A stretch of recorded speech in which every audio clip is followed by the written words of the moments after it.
Phone വന്നിട്ട് ഞാൻ പുറത്തുനിന്ന് സംസാരിക്കുന്നതിൻ്റെ ഇടയ്ക്ക് സംഭവിച്ച കാര്യങ്ങളാണ്. ഈ ഡോർ ഇവിടെ അടച്ചിട്ടായിരുന്നുണ്ടായേ. ഇതാ രണ്ടും കൂടെ കിടക്കുവേണ്ട. ഇദ്ദേഹം ഫുള്ള് കംപ്ലീറ്റ് പൊതിച്ച് മൂടി കിടക്കുമായിരുന്നു ഈ ചൂടിന്. ഇതാ ഫാനും സ്പീഡിലിട്ട് വെച്ചിട്ടുണ്ട്. ഇതാരുടെ ഫാൻ ഇങ്ങനെ ഇട്ട് വെച്ചാൽ നിൻ്റെ പണിയാലാ. ഇറങ്ങി വേടാ, അച്ഛൻ വന്നിട്ടുണ്ട്, വാ ഇറങ്ങി വാ, രണ്ടും കൂടെ വാ, വേം വാ റോബിട്ടാ വാ. നിൻ്റെ ഇങ്ങ് പാടാ, നീ ഇറങ്ങി വാ അമ്മേൻ്റെ പോയിനും കൂടെ വാ വാ വാ വേത്തിരി വാ.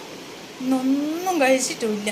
നിൻ്റെ കണ്ണുകൊണ്ട് ഭരതനാട്യം കളിക്കുന്ന ഞാൻ മാറ്റി തരും. ഇറങ്ങി വാടാ അവിടെ കുരുത്തം കെട്ടോനെ, ഇറങ്ങി വാ, താഴെ കിടന്നു, ഇവിടെ കിടക്ക്. ഇതിനെന്തെന്നാ പറയണ്ടേ? ഈ കമ്പിളി നല്ലോണം മൂടി പൊതച്ച് കിടക്കുമായിരുന്നു ഇദ്ദേഹം. അവൻ പൊതപ്പിച്ചതാ.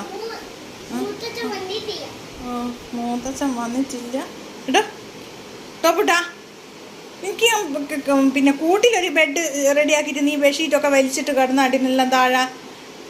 അതെന്നാ അവസ്ഥ കണ്ട, ഇവൻ്റെ അവസ്ഥയിലുള്ള കിടപ്പ് കണ്ട.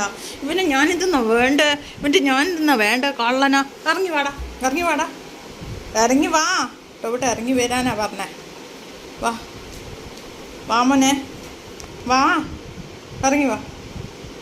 ഒരനുസരണം ഇല്ലേതാ. വേറൊരു സാധനം ഇതാ കുരുത്തക്കാടിന് കയ്യും വലം വെച്ചിട്ട് ഇവനൊരു ആരവെന്ന് പേര്. എന്നാടാ നിന്റെ പേര്? ആരവ്. ബാക്കിയോ? അല്ല നിന്റെ പേരെന്നാ? അത് ടോപ്പൂട്ടെ. നിന്റെ ശരിക്കുള്ള ഫുള്ള് പേര് പറ. ആരവ് സതീഷ്. സതീഷ് കുമാർ. നിന്റെ അച്ഛൻ കേൾക്കണ്ട. ആരവ് സതീഷ് കുമാർ എന്ന് പറയുന്നത് ആരവ് സതീഷ് കുണാർ. നിന്റെതാടാ കാട്ടുകള, നിന്റെതാ. നിന്റെ പേര് പറടാ, നിന്റെ പേര് പറടാ, ഫുൾ നെയിം പറടാ. നിന്റെ അച്ഛൻ മൈസൂർ എവിടുന്നോ ഉണ്ട് നടക്കുന്നത്. വാടാ, ഇറങ്ങി വാടാ, ഇങ്ങോട്ട് വാടാ, ഇറങ്ങി വാ. അദ്ദേഹത്തിന് വയ്യ. വാ വാ വാ വാ, വരും ഇറങ്ങിക്കോ, രണ്ടും ഇറങ്ങി വാ, വാടാ രണ്ടും വാ വാ വാ.